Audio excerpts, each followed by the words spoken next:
Plus programme च अज असीं तुहानूं लैके चल रहे हैं समाणा दे मशहूर ते वधिया हस्पताल doctor Johari's multi speciality hospital. Doctor Surinder Johari जो कि पिछले काफ़ी लंबे समय तो doctor Johari's multi speciality hospital च सेवावां दे रहे हैं। पॉलीसिस्टिक ओवरीज हैं वो आजकल ज़्यादा हो रही हैं, पहले टाइम में इतनी नहीं थी, क्योंकि उसका कारण है बच्चों की डाइट का, बच्चों के मोबाइल का, बच्चों की जो फिज़िकल एक्टिविटी है वो बिल्कुल नील है। इसलिए हम उनको, जो हमारे पास आते हैं, हम उनको प्रमोट करते हैं कि बच्चे ऐसे करो, ऐसा खाना खाओ, ऐसा एक्सरसाइज करो, ऐसा करो। उससे काफ़ी लोगों को, जैसे वेट गेन है, पॉलीसिस्टिक जो ओवरीज हैं उनमें बच्चा फैटी बहुत है, लड़कियां फैटी बहुत हैं, तो वो जो फैटी हैं तो उसमें क्या है, उसमें भी मेंसेस की प्रॉब्लम है, मेंसेस की प्रॉब्लम है तो नो प्रेगनेंसी। तो उसके लिए हम उनको एडवाइस करते हैं कि आप प्रॉपर एक्सरसाइज करो, प्रॉपर डाइट लो और मतलब फिर मेडिसिन लो। ड्रग मॉडिफिकेशन डॉक्टर जौहरी सेहत सेवावां दे नाल-नाल विद्या दे खेतर विच भी अपना योगदान पा रहे ने। समाणा दा मशहूर मिलेनियम वर्ल्ड स्कूल इन्हां दी देख-रेख विच चल रहा है।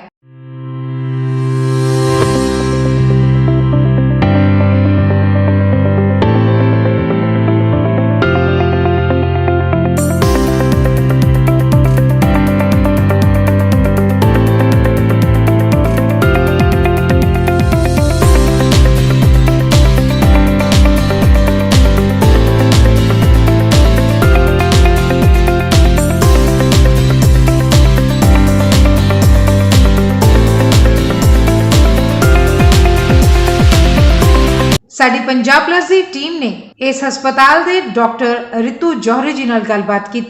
ते उन्हां दे कोलों अजकल लोकां विच वध रही इनफर्टिलिटी के कारणों बारे जानिया। साडी टीम ने उन्हां पासों IVF अते ICSI तकनीका बारे भी जानकारी हासिल की थी। दर्शकों, हेल्थ प्लस प्रो में आपका स्वागत है। आज हम आपको मिलाने जा रहे हैं डॉक्टर रितु जौहरी जी के साथ,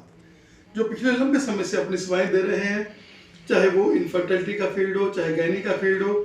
समाना के जौहरी हॉस्पिटल में ये सेवाएं दे रहे हैं। डॉक्टर साहब का स्वागत है हमारे स्पेशल शो में। डॉक्टर साहब, IVF जो किसी समय पे एक सपना हुआ करता था कि लोग बाबाओं के पास जाते थे कि हमने बच्चा लेना है, जो इनफर्टाइल कपल्स होते थे, लेकिन आजकल ये जो चीज़ें हैं वो वैज्ञानिक तरीके से संभव हो चुकी हैं और आप लोग पिछले लंबे समय से ये जो सेवाएं दे रहे हैं, क्या कहना चाहिए? जो आजकल का सिनेरियो है, पॉपुलेशन भी बढ़ रही है, साथ साथ प्रॉब्लम भी बढ़ती जा रही है और जो इनफर्टिलिटी है यानी बच्चा ना होना एक बहुत ज़्यादा आम समस्या बन चुकी है और उसके बहुत सारे रीजंस हैं, जैसे लेट मैरिज होना, और लड़की भी आजकल एजुकेशन में है, लड़का भी एजुकेशन में है, तो उनकी लेट मैरिजेस होती हैं और फिर वो बाद में इनफर्टिलिटी से जूझते हैं। और बहुत सारे मतलब रीजंस हैं इस इनफर्टिलिटी के, जैसे मेल फैक्टर है, फीमेल फैक्टर है। मेल फैक्टर में शुक्राणु का नंबर धीरे धीरे कम होता जा रहा है, चाहे उसके पीछे आप नशा लगा लो या जॉब जिस तरह की जॉब्स हैं लड़कों की, जैसे आजकल लैपटॉप का यूज़, कंप्यूटर का यूज़ काफ़ी बढ़ चुका है, तो रेडिएशंस का जो हमारे एनवायरनमेंट में असर है, मोबाइल्स का 24 घंटे यूज़ करना, ये सब चीज़ें क्या कर रही हैं, धीरे धीरे शुक्राणु का नंबर कम करते जा रहे हैं। और बहुत सारे कपल्स जब पहले तो 1-2 साल परवाह नहीं करते, क्योंकि एक तो लेट मैरिज है, उसके बाद भी वो 1-2 साल के एक्सपीरियंस रखते हैं। जब वो प्रेगनेंसी की प्लानिंग करते हैं तो प्रेगनेंसीज नहीं होती। तो छोटे छोटे फैक्टर्स होते हैं, मतलब इसमें ये नहीं कि सिर्फ फीमेल रिस्पॉन्सिबल है इनफर्टिलिटी के लिए, मेल और फीमेल दोनों ही रिस्पॉन्सिबल हैं और दोनों को ही हम लोग स्टडी करते हैं कि कौन सा फैक्टर कहाँ पे डेफिशिएंट है, उसके हिसाब से उसको ट्रीट करके उसको कोशिश किया जाता है कि जिस प्रॉब्लम से वो जूझ रहा है, प्रेगनेंसी नहीं हो रही कपल को, तो उसको किसी भी तरीके से प्रेगनेंसी कराई जाए। 30-35 साल का तजर्बा और एक नई टेक्निक्स, एक सोने के सुहागे की बात हम कर सकते हैं कि डॉक्टर साहब जिस समय पर कोई स्कैन नहीं था, कोई और चीज़ें नहीं थी, तब वो उनको हाथ लगाकर उनके में इतना ज़्यादा एक्सपीरियंस अब आ चुका है और आपके साथ आपकी मशीनरी, आप मॉडर्न टेक्निक्स के साथ लैस होकर आए हैं और डॉक्टर जो आपके मदर इन लॉ हैं, जिनने सारी ज़िंदगी जो है गैनी के फील्ड में अपनी सेवाएं दी हैं और बहुत सारे लोगों को, तब तो ये मशीनरी और ये चीज़ें इनफर्टाइल कपल्स तब भी आते थे, तब भी ये फर्टिलिटी हॉस्पिटल माना जाता था कि डॉक्टर जौहरी के पास चले जाओ, लेकिन अब जब आपने आकर उनको उनकी उसी सेवाओं को आगे बढ़ाया है और आप दोनों अपनी मदर इन लॉ और आप खुद मिलकर जब कोई भी पेशेंट आता है तो उसकी आप उनसे डिस्कशन करते हैं और वो आपसे डिस्कस करते हैं। क्या ये भी एक मील पत्थर है जिसकी वजह से जो जौहरी हॉस्पिटल के जो रिजल्ट्स हैं बहुत ज़्यादा बढ़िया है? हाँ, ये आप बिल्कुल सही कह रहे हैं। हम लोग जब एक पेशेंट हमारे पास एनरोल होता है तो we discuss all the things with each other, और आपस में हम लोग सलाह करते हैं। उनके अपने मेरे मदर इन लॉ के खुद के बड़े अच्छे एक्सपीरियंस हैं, और उन एक्सपीरियंस का फ़ायदा उठाकर जैसे कहते हैं कि नए और पुरानी टेक्निक को जोड़कर हम पेशेंट को ज़्यादा से ज़्यादा फ़ायदा देने की कोशिश करते हैं। तो सर पीसीओडीज जो कि आजकल छोटी छोटी बच्चियों में ही अगर बहुत ज़्यादा देखी जा रही है, क्या कहना चाहेंगे कि ये हॉस्पिटल जिसमें आप लोग लोगों को अवेयर भी करते हैं, साथ साथ में कैंप भी लगाते रहते हैं, फ्री कैंप भी लगाते रहते हैं, स्कूल कॉलेजेस में भी आप जाकर इस चीज़ के लिए लोगों को अवेयर करते हैं कि कैसे आपने लाइफस्टाइल जीना है, क्या कहना चाहेंगे? ये आपने बिल्कुल सही कहा। पीसीओडी एक आम दिक्कत आ चुकी है, स्पेशली जो यंग जनरेशन है, अपनी अपनी वो मदर्स के साथ आती हैं लड़कियां, और उनको पीरियड्स की बहुत ज़्यादा प्रॉब्लम होती है, और ओबेसिटी लड़कियों में बढ़ती जा रही है। और साथ में ये पीसीओडी की प्रॉब्लम जो है, बच्चों के अंदर हेयर ग्रोथ, फेस के ऊपर हेयर ग्रोथ होना, और उसको उनको एम्बैरेसिंग फील होता है, और हम लोग उनको लाइफस्टाइल चेंजेस बताते हैं। और हम लोगों ने काफ़ी पीसीओडी के कैंप्स भी स्कूल और कॉलेजेस में लगाए हैं, और उनको अवेयर करवाया है कि ये कैसे हम अपनी लाइफस्टाइल को चेंज करके इस डिजीज़ को रिवर्ट बैक कर सकते हैं। और इस पीसीओडी को मदर को समझाया जाता है कि जैसे मान लो एक लड़की की एज मैरिजेबल एज में है और वो पीसीओडी की बीमारी से ग्रसित है, तो उसकी मदर को समझाया जाता है कि आप अभी फिलहाल इसको पीरियड सही होने की मेडिसिन देकर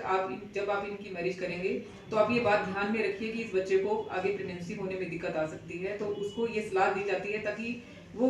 गुमराह ना हो कि अभी सिंपल थोड़ी सी ट्रीटमेंट करवा के बच्चा बाद में दिक्कत में ना आए। तो उसको हम फॉलोअप के लिए रखते हैं। और बहुत सारी फैमिलीज जो मेरी मदर इन लॉ की वजह से हम लोग ये प्रोफेशन नहीं चला रहे, तो बेसिकली हम लोग एक बहुत सारी फैमिली से जुड़े हुए हैं, तो वो हमारी बात समझते हैं, और वो समझते हैं कि भी हाँ, हमें इस लड़की की मैरिज करने के बाद भी हमें आगे प्रेगनेंसी होने में दिक्कत आ सकती है। तो वो बच्चों को आफ्टर मैरिज भी लेकर आते हैं, और उनको अगर मान लो प्रेगनेंसी होने में दिक्कत आ रही होती है, क्योंकि पीसीओडी मैरिज के बाद प्रेगनेंसी होने में भी दिक्कत करती है, क्योंकि इसमें प्रॉपर ओवुलेशन नहीं होती पेशेंट को। तो उसको हम हेल्प करते हैं कि थोड़ी सी ट्रीटमेंट से ही पेशेंट को प्रेगनेंसी हो जाए और उसकी प्रॉब्लम बढ़े ना। जैसा जिस तरीके से आईवीएफ में नई नई टेक्निक्स आ चुकी हैं और आप हमेशा इस, हालांकि हम लोग समाना में बैठे हुए हैं, एक कस्बा है, लेकिन आपने जो फैसिलिटीज़ है वो चंडीगढ़ की बात कर लें, लुधियाना की बात कर लें, अगर हम बड़े बड़े शहरों के साथ आप उसकी अटैचमेंट है आपकी, और उसके बढ़िया मशीनरी के साथ और नई से नई टेक्निक जो है वो वहाँ यहाँ पर आप इंस्टॉल कर रहे हैं, उसके बारे में क्या कहना चाहेंगे? हम लोग पिछले 8 साल से आईवीएफ की टेक्निक से जुड़े हुए हैं, और हम इस इलाके को ये सेवाएं जो चंडीगढ़ और लुधियाना में बड़े बड़े शहरों में उपलब्ध हैं, हम छोटे शहरों में ही बैठकर बहुत कम खर्चे में उनको ये फैसिलिटीज़ दे रहे हैं। लेटेस्ट की अगर बात की जाए तो आईवीएफ तो है ही है, इसके अलावा इक्सी, इमसी और लेज़र हैचिंग तक हम इस सेंटर में कर रहे हैं। जैसे बहुत सारे पेशेंट्स होते हैं कि उनको आईवीएफ इन विट्रो फर्टिलाइजेशन से भी फ़ायदा नहीं होता। जैसे लेडी की एज ज़्यादा है तो जो उसके एम्ब्रियोज बनते हैं वो प्रॉपर्ली हैच, जो एग है वो प्रॉपर्ली हैच नहीं हो पाता। तो उसके लिए हमारे पास लेटेस्ट टेक्निक्स हैं ताकि वो एग को हम प्रॉपर्ली तरीके से बना सके। जैसे डे 5 का ट्रांसफ़र हम लोग यहाँ कर रहे हैं। डे 5 का मीन्स कि एम्ब्रियोज के अलग अलग स्टेजेस हैं। डे 3 का ट्रांसफ़र, डे 5 का ट्रांसफ़र। बेसिकली जब एम्ब्रियो की जितनी अच्छी क्वालिटी होगी उतने प्रेगनेंसी के रेट हाई होते हैं। तो हमारी कोशिश होती है कि भी हम पेशेंट को लेटेस्ट टेक्नोलॉजी से अवगत कराएं और उसको लेटेस्ट फैसिलिटीज़ दें ताकि वो हम उसको प्रेगनेंसी होने में मदद कर सकें। हम लोग यहाँ पर आईवीएफ के अलावा इक्सी भी यहाँ पे हो रही है, लेज़र हैचिंग भी हो रही है हमारे पास, और इमसी टेक्निक जिसमें शुक्राणुओं का नंबर काफ़ी कम होता है और उनकी मोबिलिटी कम होती है, तो उसको ध्यान में रखकर भी हम ये सारी फैसिलिटीज़ अपने सेंटर में पेशेंट्स को दे रहे हैं। हाँ, हमारे पास ये सब फैसिलिटीज़ मौजूद हैं। हम लोग यहाँ पे जैसे पीछे एक कपल था, वो दुबई में ही स्थापित था। तो जब वो कपल आया तो बेसिकली लड़की तो यहाँ पर रह गई, पर हस्बैंड को वापस जाना था अपनी ड्यूटीज़ पे, तो हमने उनका स्पम्स सीमेंट बैंक अपने यहाँ पे उनका फ्रीजिंग की थी स्पम्स की, और पेशेंट को आईवीएफ के लिए उनके जाने के बाद ही दिया था। और कपल को एक अब बच्चा भी हो चुका हुआ है और ये जो नई टेक्निक्स हैं, फ्रीजिंग की टेक्निक्स हैं, उसमें क्या होता है कि पेशेंट को बाउंड नहीं रहता कि भी हाँ उसको इतनी लंबा ट्रीटमेंट यहीं रह के करवाना है। तो स्पेशली जो कपल बाहर NRIs के रूप में अपनी सेवाएं बाहर के मुल्कों में दे रहे हैं, तो वो अगर इंडिया में अपनी ये फैसिलिटी को अवेल करना चाहते हैं तो टाइम बाउंड नहीं होता। तो इस फ्रीजिंग के जरिए हम ये टेक्निक्स उनको आफ्टर गोइंग, अगर मान लो हस्बैंड को जाना पड़ता है तो हम ये टेक्निक्स उनको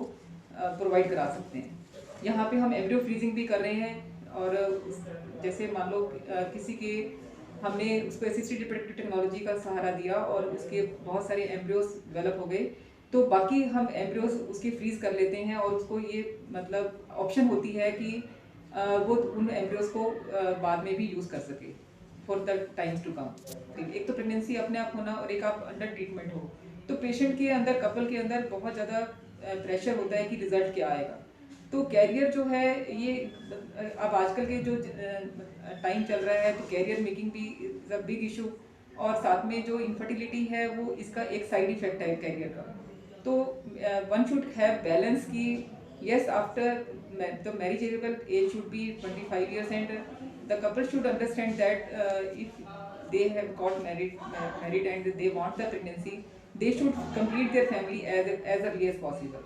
And if there is some difficulty in conceiving, they should consult the doctors, qualified doctors, as early as possible, unless बशर्ते इसके कि वो किसी और क्वैक्स के पास जाके अपनी ट्रीटमेंट करवाएं। उनको टाइमली अपना ट्रीटमेंट ले लेना चाहिए ताकि वो अपनी ये जो प्रॉब्लम से झेल रहे होते हैं वो उस चीज़ से जल्दी बाहर आएं और वो अपना एक हेल्दी और हैप्पी लाइफ गुजार सकें। ऐसा ये जो फैमिली है, डॉक्टर्स फैमिली, जैसे डॉक्टर जौहरी हो गए, उनके वाइफ हो गए और आपके जो हस्बैंड है वो भी इसी फील्ड में सेवाएं अपनी दे रहे हैं, क्या कहना चाहेंगे कि आपका कॉम्बिनेशन जो है वो एक बहुत ही बेस्ट कॉम्बिनेशन, क्योंकि जब भी कोई इनफर्टाइल कपल आता है तो आप उसकी काउंसलिंग कर लेते हैं। कई बार मेल फैक्टर को थोड़ा सा फीमेल्स के साथ ज़्यादा बात करना डिफिकल्ट लगता है, तो आपके हस्बैंड जी हैं जो वो भी आपके साथ अटैच होकर और उन लोगों को काउंसलिंग करते हैं आप लोग दोनों, और उनको कई बार सिंपल रीजन के साथ ही जो है प्रेगनेंसी जो हो जाती है। हाँ, आप ये बिल्कुल सही कह रहे हैं। ये जो IVF है या कोई भी मेडिकल फैसिलिटी है, it is a team work. जितने लोग इस टीम में जुड़ जाते हैं उतने ही पेशेंट को उस चीज़ का बेनिफिट होता है। जैसे मेरे मदर इन लॉ गायनोकोलॉजिस्ट हैं और मेरे हस्बैंड सर्जन हैं और मेरे फादर इन लॉ भी मेडिसिन के डॉक्टर हैं, तो उसकी वजह से हमारा टीम वर्क होने की वजह से हम एक ही छत के नीचे पेशेंट को बहुत सारी सेवाएं दे रहे हैं। अल्ट्रासाउंड की फैसिलिटी के लिए पेशेंट को बाहर नहीं जाना पड़ता, यहीं पे सारा कुछ उसका, जब वो when he comes inside the hospital, he or she doesn't go anywhere, and all the tests, investigations, ultrasounds and any surgery recommended for the infertile couple, they are done under this single roof. We are doing all laparoscopic surgeries, we are doing all hysteroscopic surgeries. जैसे बहुत सारे patients ladies में जो infertile couple होता है तो उसको ये प्रॉब्लम आती है कि जब हम उसकी स्कैनिंग करते हैं तो कई बार यूट्रस में कुछ प्रॉब्लम्स होती हैं, जैसे यूट्रस में सेप्टम का होना, रसोलियों का होना, या कई बार ट्यूबों का बंद होना। तो हम लोग पेशेंट को अपने ही हॉस्पिटल में अंडर वन रूफ हम उसको लेप्रोस्कोपी या हिस्टेरोस्कोपी के लिए लेते हैं। और बहुत सारे पेशेंट जिनके सेप्टम, जैसे कई लोगों के हम लोग देखते हैं लेडीज़ के अंदर सेप्टम की प्रॉब्लम होती है यूट्रस के अंदर, तो हम हिस्टेरोस्कोपिकली ही उसको ट्रीट कर देते हैं। और बहुत सारे पेशेंट्स ने इन सेवाओं का फ़ायदा उठाकर उनको प्रेगनेंसी हुई हैं और पेशेंट को कहीं भी इधर उधर नहीं जाना पड़ता कि हिस्टेरोस्कोपी वहाँ करवा के आओ जी फिर हम आपका IVF करेंगे, क्योंकि हमारा टीम वर्क होने की वजह से हम पेशेंट को एक ही जगह पर उसकी अगर कोई सर्जरी की रिक्वायरमेंट है, कोई ट्यूब्स ब्लॉक हैं, ट्यूब खोलकर और फिर हम उसको इनफर्टिलिटी की ट्रीटमेंट के लिए ले लेते हैं, तो पेशेंट को इधर उधर नहीं जाना पड़ता और वो एक ही अंडर वन रूफ अपनी सारी पूरी ट्रीटमेंट करवा सकता है। आपके पास तो बहुत बड़ा डाटा है। हम चाहेंगे कि पंजाब प्लस के माध्यम से, जैसे हमने आज से 3-4 साल पहले भी आपकी सेवाएं अपने चैनल के माध्यम से लोगों से शेयर की, हम लोग इसी तरह से शेयर करते रहे। आपका हमें समय देने के लिए बहुत बहुत धन्यवाद। Thank you.